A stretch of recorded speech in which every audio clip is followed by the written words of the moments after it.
Welcome to another edition of One Take Only. I am George Phillips with oilpressure.com, and this is my good friend, semi-good friend, John McClellan.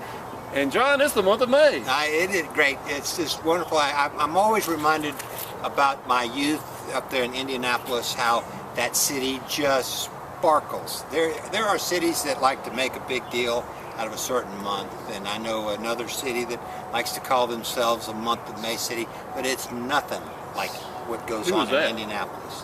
Memphis. Oh, Memphis, that's a joke. It's a joke. And Indianapolis, as a kid, every gas station had STP stickers and other things, and you got those ashtrays with the tires around them. I'm surprised you could see them with those sunglasses on. Oh, it was great. Oh, I did see them. Oh, I loved it. And the parade, and the access to the drivers, and you know, the matter of fact, Mario Andretti, when he won the pole, he came over to my school to talk to all of us kids. Well, I think that's great. Yeah. We are dodging raindrops here. Yeah, we are. It is the month of May, but it's early May, and you get this sometime, but you should not be wearing sunglasses when it's overcast. Well, you know, yeah, you should, but this is what I wear at the track, guys, you know, and I know you do too, and I wear sunglasses, and I feel like I'm at the track when I'm I wear shorts at the track, but I'm not wearing shorts right now. Well, it's a little cool. I don't wear shorts at the track when it's cool. It's freezing, to be honest. Well, go on, let's talk about the month of May. Okay, well, are you going, I know you're not going to the race. No, I'm not going to the race. Are you going to... celebrate May? Are you going to the Grand Prix? No, I'm not going to. Are you going to qualifying? I don't know about that. It's raining. I might going to get wet. I might go to qualifying. Well, but I'm expecting a lot of fun. That Sunday ought to be a blast. I'll have to take that Monday off. Well, I'm taking a few days off, but you know, it's the month of May. That's what you do. But you know, you're a very respected blogger out there. I like to say I'm a big time. I know you're a big time. That's right. And everybody, George. And they talk about you on the radio and television, and you know, they just love you on television. So you know, you got to be there. So yeah, I'm just Steve. Yeah, that's right.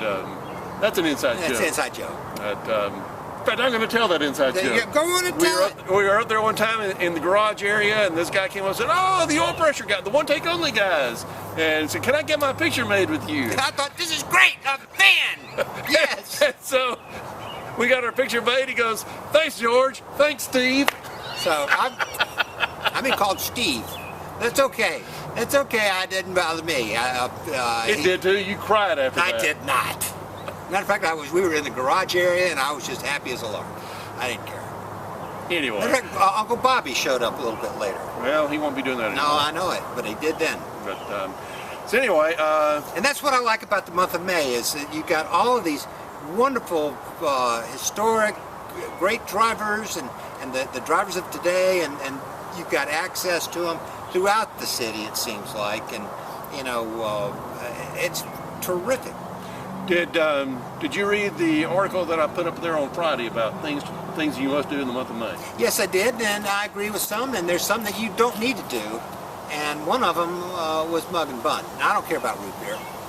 You don't need to do that, guys. You don't need to go to the mug and bun. Mug and bun's a tradition. It's just that. It occurred to me after a few years, you know, as much as everybody raves about it, this place isn't that good. No, it's not. But the root beer is good. I tell you what, as a child growing up, there's a place called Al Green's. It was out on Washington. No.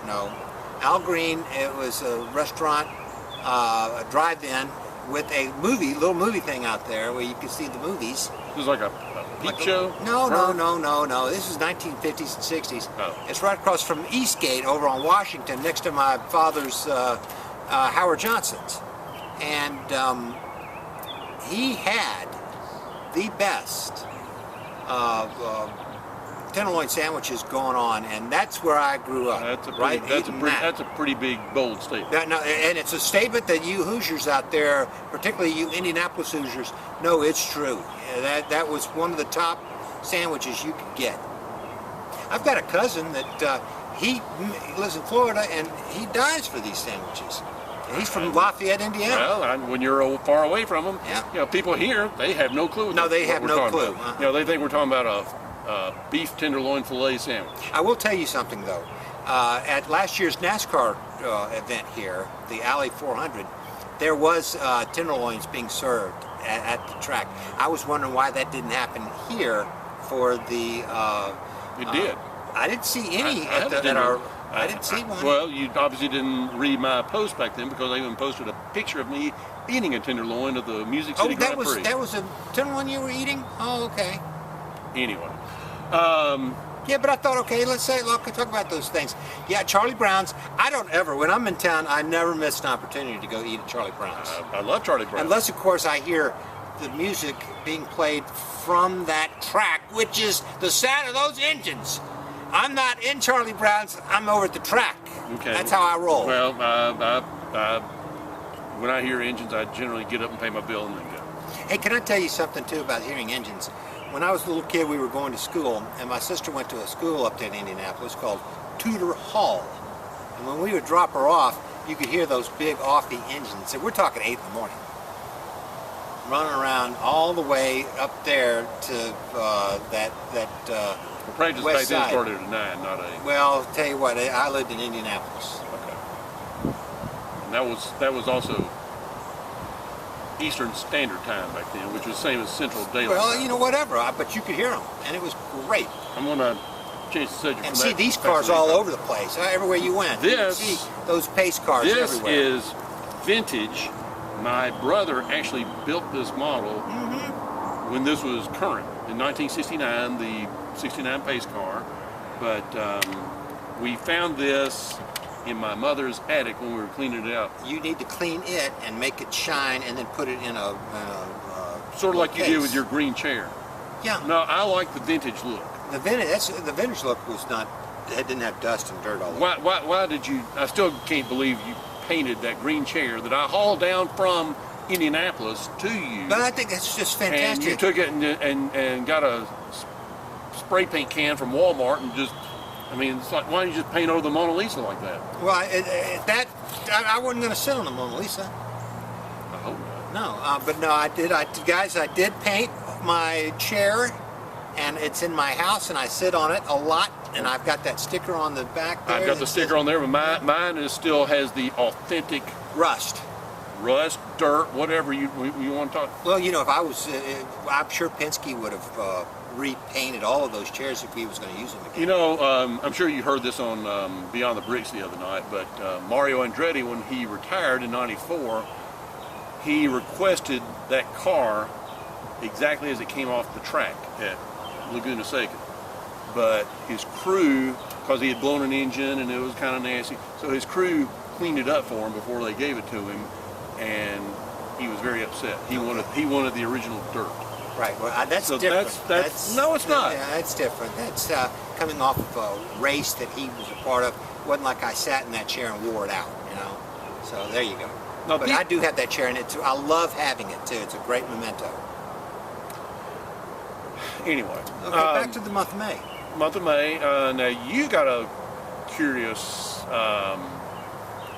tradition when you go up there. You eat at Giacomo's. That's right, pizza. It's a wonderful pizza over there in Irvington, on Washington. I spent a lot of time as a youth growing up over there in Washington and also up in Nora. Well, And there are some places that I really like. And if you guys are all going to go around there, over on Washington, Giacomo's, it's a wonderful place to have pizza. I go there, and I also meet my very dear friend that used to look after and mentor me and my brothers when we were little kids. He worked for my dad, Kent Stevens. If you're looking at this, Kent, hey Kent, I wish I was up there this year. You know, we'd have some pizza and beer and reminisce. But nevertheless, also the Hollyhock Inn up in. well, I've never been there. It's a wonderful place for chicken and steak. But Susan and I tried out Giacomo's under your recommendation. And you that don't place have sucked. Well, you don't have a good taste. You know the round disc of cardboard that comes under the frozen pizza? It's like they don't have that there. No. What they have there, I wish they did have. Just a go try it yourself. I wish they He had a never- frozen he- pizza. I wouldn't listen to him for anything. It tasted like that This is- cardboard disc this is with a- ragu poured all This over is it. a guy that goes to eat because he has to at the Mug and Bun. I don't have to. Yeah, well, yeah, you feel like you have to. No. And then I, you know what happened that time when I went there with you? I got sick. I didn't complain, didn't I? Yeah. I don't know. I wasn't staying with you. Thank God. Anyway. Sounds like it would've been a horrible but experience. Giacomo, take it from me, Giacomo's. Giacomo sucks. It's still in business and it's great. How it's in business, I don't know. It East Side, sucks. Irvington, there's a lot of good places. Don't listen to George. Okay. Anyway, how about some racing talk? Yeah, okay, let's do it. I'm excited about that, and that's what we're all about. That's what the month of May is focused on. Indianapolis 500 qualifications and the Grand Prix. Not in that order. No, but still, but that's how I like it. Talking about the Grand Prix, since it's happening this weekend, but one of your favorite drivers was in a tussle. Graham Rahal. At Barber, and I'm sure you know this, but Graham's got a pretty good record at IMS Road Course. A couple of seconds. He's a great road course. A couple of seconds, a fourth. He's a road course driver. So. And that's where he came out of when he was driving up there for Champ Car. Remember that? Anyway, yeah. That's right. Course. That's right. But the point I was trying to make is that not only does Graham Rahal have a very good record at the IMS Road Course, much smaller sample size, Romain Grosjean has a very good record. He started on the pole there last year, finished second, and then finished second again in August on that course. So even though he's only raced there twice, he could not do much better without winning a race. Right. So I think it's going to be fascinating to watch those two, because they'll probably both Graham is not as good of a qualifier as he probably should be. Better racer. He's a good racer. Between the two, I'd rather have a good racer than a qualifier.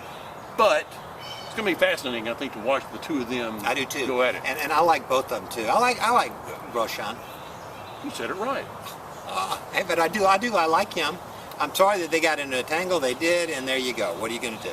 It's raining again. Yes, it is. But we're going to finish this up. Okay, what else you got? We got for qualifications and well, who this knows? weekend's race. Actually, I will go ahead and, for those watching, my pick for this weekend is going to be Grosjean. Okay, I've got Graham Rahal. Well, good. Well, one of us will. I know. Yeah. Well, maybe neither one of us. That's But I'm going to tell you what, look out. And you know who has a pretty bad record at that track? Over about 5 races? I'll tell you who's got a bad record. You don't know. Yeah, he's from Australia, isn't he? No. New Zealand. Alex Palou. Oh, okay, Alex Palou. Okay. He did finish 3rd in the Grand Prix last year, but other than that, he's got a terrible. He's in 5 races there. He's got. I think in the August race, he finished 27th. So. I like that race, by the way. What, the August race? No, not the August race, but I like the Grand Prix. I like the weekend. The race is not. It can be exciting, but they've had some duds too. I like the weekend. I do too. You've never been up there. I know, but I think at the weekend of listening to it and getting ready for it. It's a very low-key weekend. It's a great weekend to go to the museum. Oh, every weekend's a good weekend to go to the museum. But this is better because it's not crowded. Oh, okay. And gift shop has all the new items. They hadn't sold out of anything yet, so it's a good weekend to go. Go scout out the tenderloin stands. Oh yeah. Oh, that's what you're going to do. And you're going to give us a good report. Well, I'm not going to tell you. I don't want you to tell me. But so anyway. I don't need you to tell me. So I know a good tenderloin when I smell one. Anyway. Okay. So we got that. Okay. Who else is going to run good this weekend? I don't know. Real quickly, since this is probably going to be the only time we do this in May. No! We got to give a pre-Indy 500 look at. We got to look at that. It'll be great right after qualification that week. My calendar is full. Oh. It's been. I mean, I got every day lined up when I'm doing. And okay, so we'll give a review then. We can give a review, but I know it's very early. But any quick for Indianapolis 500? Yeah. Yeah. Okay, here's what I've got. Hey, see Elio go get 5, and this Not is happening. not happening, but it would be an impressive field. I'd Okay. love to see it happen, but it's not Yeah, happening. okay. Now, with that being said, golly, Ray Hall. He had a good car last year until his crew got to tighten the lug nut. Okay, yeah, he did have a great car, but the Ray Hall team always runs real well. The year before that, they won with. Year before, in 20, he finished. Did he finish? I'm not talking about. second? I'm not talking about Graham. He came in second Second, behind the other Ray Hall. Sato. Sato won. Well, Sato's with coin now. I know it. He won with Ray Hall. So they know how to win this race. Yeah, that's right. That's right. So I'm going with Graham. Hey, Graham Rahal is my guy, and he took good, as you well Well, know. it's got to be because Ryan Hunter Ray's gone now. Yeah, but you know what Graham Rahal did for the McClellans, and when he set my brother up with some tickets. I remember that. In my book, that he can't be beat, and not only that too, he's always a good guy when you see him in the garage area or around. So he's always good to the kids. I see him always playing with those, saying hi to kids and signing their autographs and all that. And being a dad, you can't beat that. He lives an interesting life. It's good to be Graham. Yeah, it is good to be Graham. He's got a wonderful wife, and she's a racer. Yeah. You know who I like? I mean, this is not necessarily who I'm pulling for, but nobody's talking about him now. You know who I like for the 500? Scott Dixon to win his second. Scott Dixon. Boy, it would be great to see him win a second race. Kind of hard to believe, as good as he has been That he's only won everywhere, one. that he's only won one. Hey, and he got absolutely screwed last year when they were not allowed to, he ran out of fuel basically at the very ill-timed Right. yellow that Stephen Wilson caused, and now he's number 33. Well, no, actually Ed Carpenter's number 33. He's the 33rd entry. Okay, now with that being said, Stephen Wilson, he's going to be running with Dragon Speed. Speed. It's with Cusick Racing, a Dragon Speed crew, And and an a AJ car Foyt from car. AJ Foyt. Okay. Hey, they can make an AJ Foyt car run. Well, sometimes AJ Foyt can make an AJ Foyt car. Run. That's the third car at AJ Foyt. Yeah, I That's, know it. But still, Yeah. let's set it up right. So, Maybe AJ Foyt, maybe the team just doesn't know how to set up those cars right. well, I don't know. That's the $1 million question. I'd love to see that team do well. I tell you who sometimes I you do can't like. take a hammer to a wheel. I tell you who I really like watching him drive. He's not going to win the 500, not this year. But Kyle Kirkwood. He's going to go back to Andretti next year, but And he'll do well in Andretti. he's driving for Foyt, and I think now that team was out to lunch at Barton, but he's been doing well this year, and I like watching him drive. Okay, what about Ed Carpenter? He's done well at the past. He's had some golden opportunities. I think he is a little past his prime. Yeah. Okay. I like him. I do too. I like him a lot. It would be really cool to see him do it. But He's got the know-how, and that one year where he got taken out, that could have been his race. my early pick for the 500 is Scott Dixon, but I do reserve the right to change that pick before we get down to it. Okay, I'm going with Graham Rahal. Okay, we shall see. We'll do Okay. a review. We will, and are we going to remember these picks? Oh, by the way, too, if you're going to change, if you can change, I'm not going to change with Graham, but I'm going to add 2 guys, and I'll add them when I'll write them in under one of your posts, one of your blogs. You were going to comment again? Yeah, I'm going to comment. Wow. Yeah, I'm going to When's comment. the last time you commented? I don't know, but I read your posts. I read everybody. I read you guys. There's some good stuff. Sometimes the reason why I don't comment is that I don't have to. The comments are made that are terrific. They're good. What more can I add? That one guy, the Lapper. Whatever happened to that guy I don't know. from China? Remember him? Song. Yeah. He was married to a woman named Singh. Song and Singh. Singh got on there. Look, the sun's coming out. Yeah. Hey. Anyway, well, we've gone 20 minutes. That's enough. Okay, that's plenty. We did our usual chatter and Anything yell at else? one another. No, but I have nothing more to add. But I'm excited. Let's go. I hope you have a good time this weekend. If Graham wins, are you going to bring me back a souvenir? No. Are you going to get me a polo? No, because all they sell is dry fit. We cover the dry fit. I'm wearing a dry fit. I know, and it's I feel gross. great. I'm wearing 100% cotton. I'm feeling really good. It's whipped away the heat. There is no heat. It's 65 Feeling degrees out wonderful. here. I'm and not- windy, I don't- it's I'm not cold. wet. It's cold right now. And I'm looking good. I look crisp and good. You know, you've been drinking too. No, I haven't. Okay. No, I have not. Anything else I have nothing else. worthwhile? No. Okay. So anyway, for John McClellan, I am George Phillips with OilPressure.com. Thank you for watching.